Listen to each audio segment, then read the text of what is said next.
right, welcome back to the verdict. We're getting reactions concerning the elections that went on yesterday.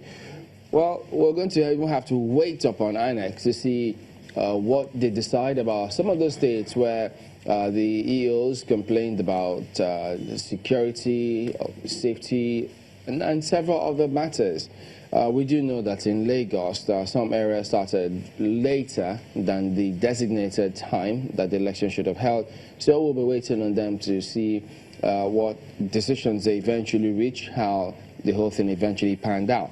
But, Prof, if I could ask you, I mean, if the army, if it turned out that, as Yaga did point out, where military officers, I mean, I see the one in Rivers, Asari Toro LGA at the Result Collation Center, they said it was APC members that were the perpetrators of preventing them from looking at the result. But if this were the case, I mean, how do we even begin to correct these things if the military was involved in this?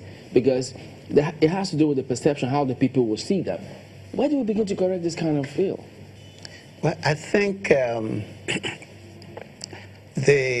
one of the panelists earlier on this morning made a very valid point that INEC needs to sit down and take a holistic view of its processes, its strategies, and every apparatus of its operation, with a view to finding out where it is failing and where its strengths lie. It's only when the problems have been properly identified that we can begin to think of solutions. For instance, almost every time that INEC has had to conduct an election, we have had to go through these same issues. And the consolation had always been that the next one will be better because we would have profited from the experience of the immediate past election. But that has never happened. I mean, after the postponement, with the assurances that the chairman of INEC was given, one would think that we will not experience any hiccups. But that didn't happen. Now, after the presidential and the National Assembly, we also had assurances that yesterday's election was going to be 100%, or maybe 100+%. Yeah. Now, see where we are. Same problems that we confronted 2 weeks ago are the same problems that we are battling with. Well, one would expect, Prof, that INEC would have actually sat down to assess some of these things and take some decisions. I mean, one would expect at least. Yeah. Let's, for the sake of argument, say that that actually happened. So, between decisions, strategizing, and execution, what is wrong? Now, the problem is that INEC is not the body to do a thorough job of what we might call self-examination. Somebody from outside needs to undertake that assignment for them. Because, I mean, the chairman will get together with his commissioners and other members. They will not, in all probability, tell themselves the truth. Everybody will be trying to tell the chairman what if he or she thinks he would like to hear. And that will not take them anywhere. But if you have, and it shouldn't take a leg and an arm. If you have a body that is detached, they'll be able to examine all problems in detail and proffer solutions. But that would not be the solution. I mean, that only will not solve the problem, because the recommendations will have to be implemented, and you have to have the political will to do what is needful. You have to have the necessary cash backup, the funding to achieve the objective. And we know what has become of investigations that even the federal government itself, and much more its agencies, have undertaken. They are somewhere on the shelf gathering dust. We cannot make progress that way. Mr. Kerry, yes. In your opening remarks, you did, to an extent, make an assessment of the process we went through yesterday. But what would you say informed the way and pattern people voted for this election? Did they put into consideration, say, for instance, the basic issues of infrastructure, better housing, better health, or did they just go along party lines? Is that the new thinking when it comes to elections? Unfortunately, we do not have a means to assess the motivation behind the people that voted. If we had some sort of exit polling, for example, and the details of that exit polling would give us an idea of why people voted the way they voted. And issues were not discussed during the campaign. So that actually makes things extremely difficult for one to suggest or even speculate why people voted the way they did. Short of saying that people may have, depending on either the geography they are, the party in power in those localities may tend to vote a certain way. Now, for the first time in Nigeria in 2015, we had a case where the sea tide moved the other direction, meaning the opposition came and took over. That meant that people were upset about the party in power at that time. Now, that would have given the politicians a major reason why they should be talking about policy. Atmosphere where the security agencies, particularly the army, hijacked the whole architecture of election security management, and that is really condemnable. And yesterday afternoon, we did issue a statement. Other observer groups also issue a statement calling on the president to call the military to order, because it was obvious that the military deployment for this election was not to protect the ballot papers or sensitive materials or election officials. It was to disrupt the process. You could see, how come we still have reports and cases of disruption, reports and cases of burning of election materials in some centers, despite this massive deployment of security? One would have thought that this security that was deployed for this election in this amount was to curb these forms of disruption. But how come we still have this disruption? Look at Akwa Ibom. We should be ashamed as a nation that our ruling political elite are instrumentalizing our security agencies, who ought to be protectors of the people. They are the ones constituting the greatest threat to our democracy. And this is really unacceptable. And I think Nigeria as a nation needs to rise up and condemn the role, the ignoble role that the military played in this election. Well, Professor Shomali, what do you think of what his impressions of what happened?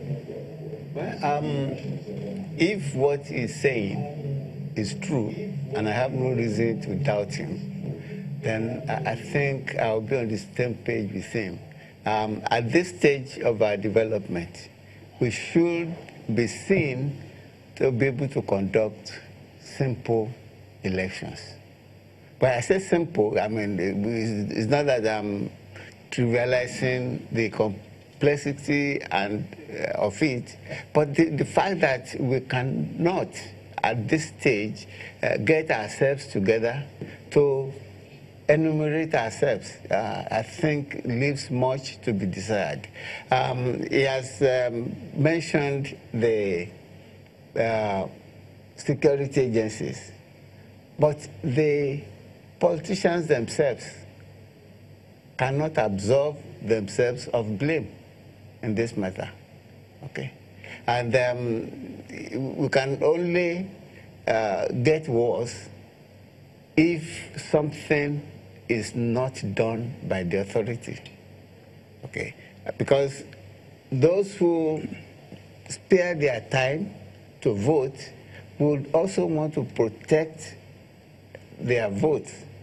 And the consequence of that, if you have this kind of behavior, is that you're going to have many people sacrificing their lives in the process of voting, which is needless.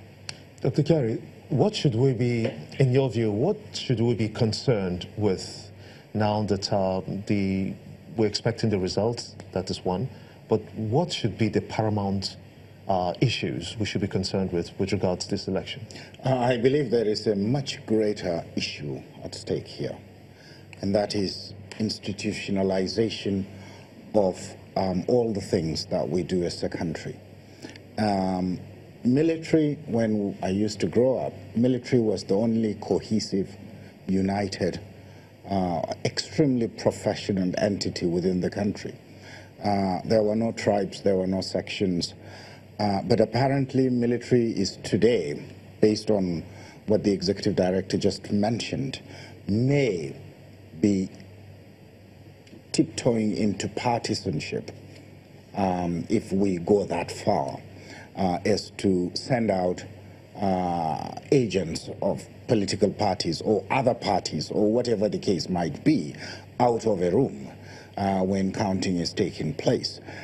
Even though counting had ended, but this is where the results are being collated. Then we have something that is much at stake, and it's extremely grave for our nation. Everybody talks about the progress we have made so far in the voting, in the exercises, and the processes we've gone through. And we shouldn't take even one step backwards, which is what this is appearing to be as far as I'm concerned. So professionalism of the military need to be there. In fact, I was just joking earlier before we got into the studio that the military should have remained in the barracks. It's none of their business. We're not fighting a war. We're just conducting an elections. They shouldn't be out and about, period. It is a civil matter. Democracy has nothing to do with the military, and therefore they shouldn't have even come out of their barracks in the first place. But having said that, where there are incidences like we have seen 2 weeks ago of burning ballots, of snatching boxes, the police and the civil defense should have join in and done something about it. The second thing is that I think one of your reporters in either Imo or someplace yesterday was narrating the story of in celebration of the International Women's Day, it was the women that apprehended somebody who walked away with result sheets or whatever. And to me, even the citizens could jump into certain things if there were no guns around. But police should have been the only law enforcement agency, along with their civil or civil forces that are around to conduct and to bring in a certain level of decorum and civility into elections in this country. You mentioned the civilians the other time. Right.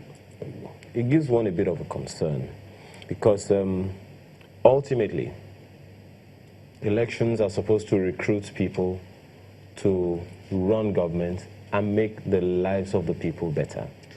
If the process of getting them into office is like this, will the people be able to trust their capacity to govern the way they expect? In fact, that also talks about the fact that we haven't, this time around, and maybe even a couple of elections back, we haven't been discussing issues. because elections are about issues. And issues means that I, as an average citizen, what is it that you are going to bring about in your programs that would affect my life, the hope that I have for better existence, etc., etc. Those have not been articulated, even at the lower levels, which is where government is closest to me. You know, local government elections, state house of assembly elections, those are the ones that are more pertinent to the average citizen than the national elections, so to speak, even though with the kind of setup we have, the national elections dictates how you would get benefits from the federal level. So the fundamental thing is actually issues-based election. In fact, the reason why we may even have the voter apathy that people are talking about is that most people don't actually see what is in it for them. It's not the 500 naira or 1,000 naira that are given at the polling units. I'm talking about how their lives are going to be affected by the programs of the politicians or the political parties. Nobody had discussed in great detail what they would do about education, about infrastructure, indeed about jobs and the economy. So people don't have expectations? Exactly. Or the expectations have been so abysmally low that they basically feel, any one of them would not affect my life that much, so why should I go out and vote? All right, and risk my life in the process. Yeah. We'll go to break.